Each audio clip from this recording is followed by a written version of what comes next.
Good morning guys. It's day 2. Kapuya gabi. Uy, dugi ko magtulog kasi ito yung video dito pa lang. Day 1 pa lang daan kapuy na ko. Day 1 pa lang.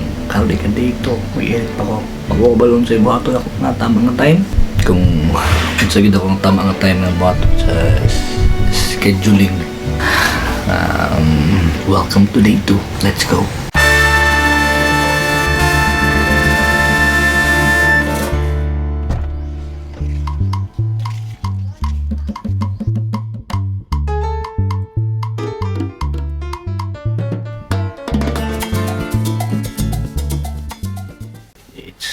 Day 2 for today. Ako ihatod akong anak. First day sa school. Let's go.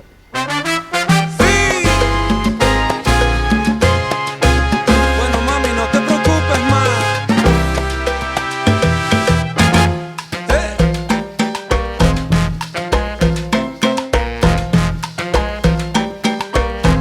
Bueno, mira, mami, no te preocupes, aunque la vida va a cambiar. So, karon nga adlaw guys, akong tangan niya ako ang tripod kung kanang itom kailain kayo. Lain kita tao, murag ka ng baraton. Actually, baraton mo sige, 350 rin ako pa ito kari, pero akong usbo ng kanang iyahang spray para gwapo tanahon. Okay, let's go. Hindi ako mutangan o pilots.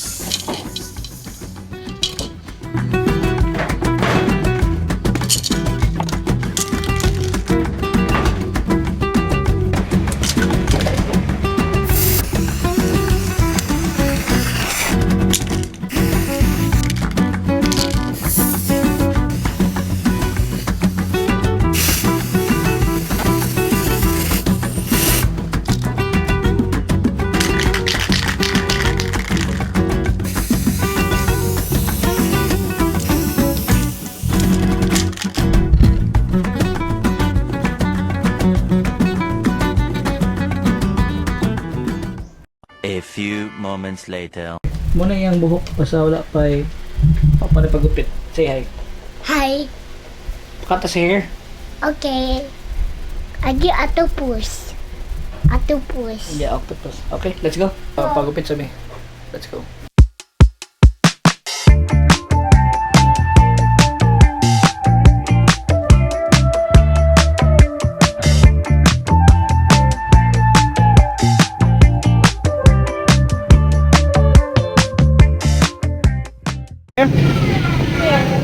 Like it?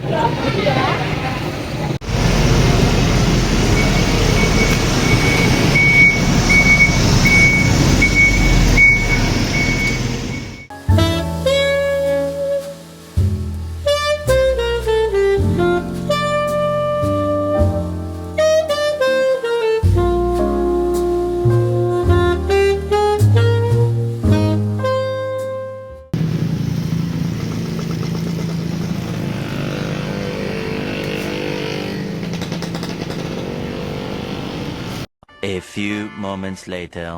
Bago namin labot diyan sa balay, what a day karon. Dagami gibuhat. Nagpatent.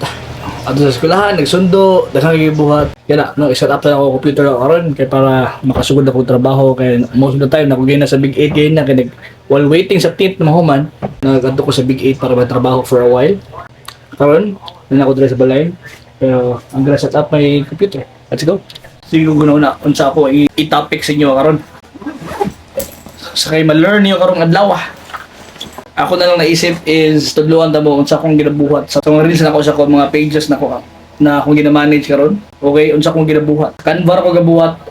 So ano yan siya pagbuhat na. Alright guys, so welcome back diri sa tuang video. So karon ang akong ginabuhat usually pag na ako ay makita diri na example ako review. Ako lang buhaton diri isa ko lang siyang i-take lang screenshot. For example kanya akong screenshot nako ana ko butang screenshot nako, then ako na siyang i-capture. Okay, then sa capture ako siyang usually gusto na ko siya i-blur ang iyang di na ko siya i-blur yung full name para matagaan ako privacy ang mga tao na comment niya. So once I'm okay with that, ako siya i-click ang save. Then pag ma-okay na siya, auto ko karon sa pexels.com. Kaya pexels.com daghang kani siya mga videos dali na pwede na to ma-upload. So pag-abot nimo dire, all you have to do is look for videos diha. Boom. Click nimo videos diha. Usually akong ganahan dire kay mga tall buildings, ay mga buildings ana. So kung nala ko makita nga buildings, say for example kani gwapo kay na isang building, ako din siyang i-save dayon automatically kay. Kung ako din siyang ma-save dayon, HD mo gid mga video dire, so dako kay siyang taban, as you can tabang jud, as you can see. Nagloading pa siya kay dako-dako na siya. So muna kung wala kay maisip about sa content nimo sa mga reels nimo, like maulaw ka istorya sa mga reels nimo, or wa jud kay mapunta lang nga content, labi nag if you're selling product or services. So kung na kay mga reviews yung Facebook page, basic lang kayo, imo is take a screenshot, then imo i-save tong picture, tapos imo na yung i-upload later sa whatever video editing software na ginagamit yo. Sa karon akong ginagamit karon kaning CapCut gabayad ko ano for pro. Ang pro aning account is 350 pesos per month, pero para sa ko okay na po kayo siya, kay di kayo siya bugat actually, kay sa dagan na ka magamit mga fans na mga gwapo. So karon ako i-drag dire akong CapCut ha. So muna yung CapCut dire, so sayon ra pug kaayo siya. Buhaton ako dire once ma-upload na ako to picture, atong video, ato pakita ko na butang na ba dire ang video na to so dra mo na yung video. So kani wala siya audio nakabutang dire, so all you have to do is imo ni siyang i-drag dire sa canvas CapCut, then ako lang i-move ako na akong dire gadget lang ha. Okay, then ato din siya ibutang dire, ako i-grab ya, boom, and then ako i-delete ang ratio nako ani, ako siyang ibutang na 9:16 or for Instagram or TikTok. So all you have to do is i-drag lang nato na, boom, kung ato nang i-play muna yung play niya. Okay, so remember tong inyong picture na atong i-download kayo na. So ang button na to karon ato siyang i-download kani, di ba? So atong i-drag dire. Okay, then ato i-paste dia. Okay, so i-paste basically yung mitabo na siya das nga, right? So ibo din siya i-drag dire karon tanan para magana siya, right? Ana iyang kanya. So kung gusto ka magbutang og kanang watermark, so say gwapo ra jud kayo kay nasa nakabutang diri na text. Okay, so pwede ka magbutang diri text diri karon. Example dia, i-drag mo dia. Right? Yan text mo diri is something like example facebook.com/ka-Bisaya freelancers. Yeah.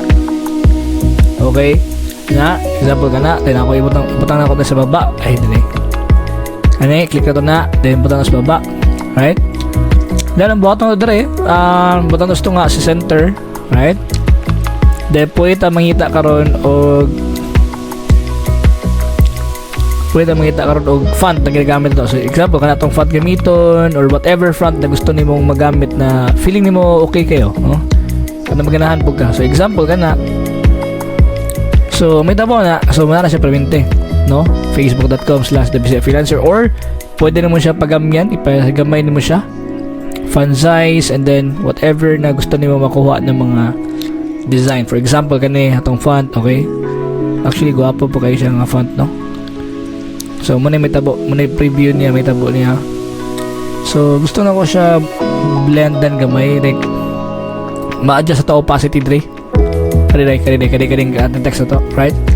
So pwede to ma-adjust ng opacity sa blend, right? Yan, magamay siya. And then pwede dire pa blend pa nimo ning ato ang quality sa tong picture. Like pwede nimo pagamyon ay pa dark kayo para maklaro jud kayo siya sa kwan. So inanan ng style, pwede na jud ka come up og idea about sa sa imo chat, sa imo ang reels.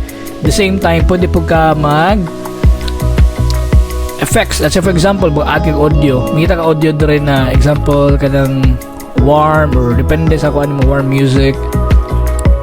Or mas gwapo ang imo i-upload lang dito sa Facebook. Pero wala gawas audio.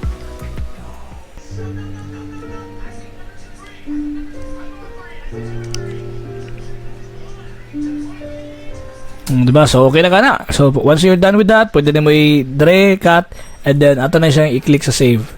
Okay, so export na natin reels, for example. Then asa na ito na ibutang.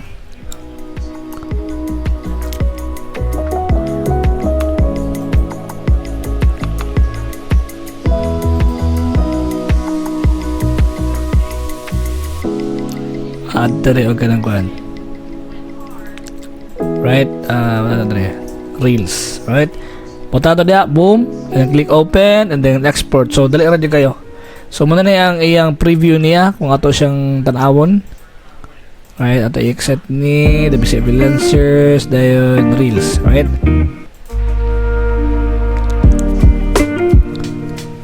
Facebook.com/the Bisaya freelancers. So, nakikuhaan. So, para sa ko, okay na siya. Diba? Mas maganahan ka, kung wala kay idea about sa content mo sa Reels. So, kani ang probably the best na imong gamiton na strategy para na lang kay content gamay dito sa imong mga Facebook page, whatever the Facebook pages na imong ginagamit nimo. So, dako na yung tabang si mo, asam mo nag-develop og brand. Para po sa kuha, like, nag-develop mga branding ka, dahil mga brands nga na-develop. So, pwede nimo siya gamiton di siya nga strategy. Hi guys, so muna ang episode for today. I'm so happy na nakahuman ko episode na po sa akong day 2. Kala siguro, it doesn't have to be long, no? Ang vlog, it doesn't have to be long. Importante, naka-vlog ka consistently.